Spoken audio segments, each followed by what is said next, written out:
What's going on, everybody? It's Childish. We're back at it again with the next Hall of Heroes update for the month of June. This month is going to be Shimitae the Wind Sylph. If you guys are not familiar with how this works, every single month Come To Us gives us the opportunity to collect a 4-star monster from the Hall of Heroes Secret Dungeon. We're going to have 3 days and 3 days only to collect at least 50 pieces to go ahead and summon this unit. But as you can see right here, we're going to have 10 floors giving us 25 pieces a pop so that we can essentially collect 5 of these monsters here. Okay, so let's go ahead and take a look at this unit and see if it's really good. So here we are with the first skill, Spirit Throw, a damage healing skill that's going to provide you a critical rate bonus if you land a critical hit. Next one up, Cyclone, an AoE skill hitting the opponent 3 times and each time having a 40% chance to land a glancing debuff. And then we got ourselves Airbender, a very strong skill, going to be able to absorb that attack speed for 3 turns, basically allowing you to place a debuff on them for attack speed as well as give you that attack speed bonus, that buff for 3 turns. And of course, last but not least here, one of the key leader skills out there early on in the game today, the 24% arena leader skill. So if you're new to Summoners War, back in the day, there was only a handful of monsters that actually had a speed leader skill. And then of course in the natural 4-star card league, there was even a smaller amount of monsters that had the 24% leader skill. I believe the Wind Sylph and the Water Succubus were the only ones out of the 3 main elements that you can take advantage of. And of course, I only mention those because those are the ones that are most common. So as you guys, if you don't know already, right, with regards to the meta in PvP, speed is king. So utilizing a unit like this with the right composition in your AO is definitely going to assist you in getting that first turn and essentially doing a ton of damage to be able to take out 2 or more of the opponent's units. If you can take at least 2 or more out, you definitely are in a great position to secure the win. As far as the rune builds go on this one, it is an attack-based monster, so I definitely like to run like an attack crit damage attack or speed crit damage attack approach. As always, I'm going to be recommending the 70% critical rate bonus. Even though it has the critical rate buff here, ultimately remember that you cannot get the critical rate buff if you don't, right, you need to land a critical hit in order to get the critical rate. So being able to self buff, hitting that 70%, it's gonna cap you out of the 100%, and then it's gonna make it obviously very, very useful for you to have that consistent amount of crits with regards to the rest of your skills. My personal favorite rune builds for this one is probably going to be like a Fatal Blade or like a Swift Blade. The reason why I don't say like a Despair Blade or whatnot or some of the sort is because when it comes to like speed-based AO, it's all about stats, right? Stats over sets. Do what you can do to get the stats that you need to perfect your team, do good damage while keeping that synergy, keeping that speed in tune. So depending on where you're at, if you're lacking on the speed substats, then I definitely like a Swift Blade set up with attack or damage attack. The Swift Blade in combination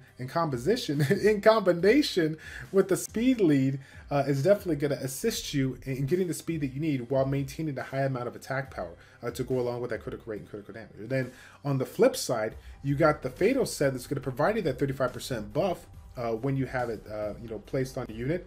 And then of course, if you're not fortunate enough to get the speed substat, you can run a speed rune on 2 while still having a decent amount of attack power from that set in order to still do a decent amount of damage.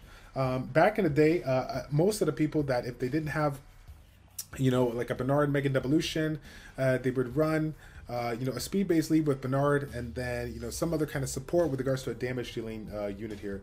Me personally, if you are in that kind of same approach here, I definitely would consider, if you, and maybe you already have a Bernard Megan Devolution or something like that, I definitely would consider trying to incorporate a different element in combination with Shimitae.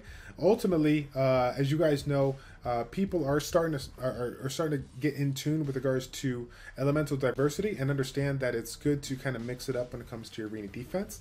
Of course, depending on where you're at in the game, you may find people more often than not just taking their strongest units out there and not considering what key units out there that are on those speed-based AO comps that people could, basically wreck their opponent down. So as you consider to climb up and you're looking to, broaden your horizons with your AO teams, and maybe you already have that, Devolution team, definitely consider, combining this one with a either water or fire-based element, give you that elemental diversity so that you can go ahead and cover all your grounds when it comes to some of the AO compositions that you bring. Because again, as you progress with regards to the game, if you are very, very excited about like the rush hour aspect and whatnot, ultimately it's all about clearing the opponent quicker than you can get your defense broken down to. So as you start to incorporate more teams, if you can create a more of a variety of compositions that could allow you to counter what you see in the meta today, I think that's going to be really darn strong. Okay, so that's going to be it for this unit, the Wind Shimitae. Shimitae, the Wind Sylph here.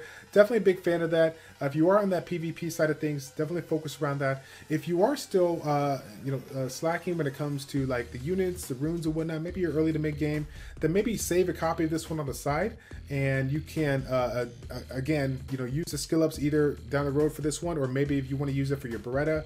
I find more often than not people that struggle with regards to TOA can really see a lot of benefit out of maxing out their Beretta. You're going to see a lot more bonus when it comes to TOA hard, especially for some of those harder boss stages. But ultimately, Beretta is one of the top units out there that people recommend for TOA, regardless if you're in TOA or TOA hard. So as you guys already know, these extra skill ups, save one copy. You can use extra skills for this unit or Beretta. In addition to that, if you have the material, take a look at the Fusion Hexagram so you can get some free skill ups over time. Okay. Again, thank you guys so much for tuning in for this video. It's your boy Childish from ChildishPlays. Check it out. Take care, and we'll see you all this week in that Hall of Heroes Secret Dungeon. I'm out.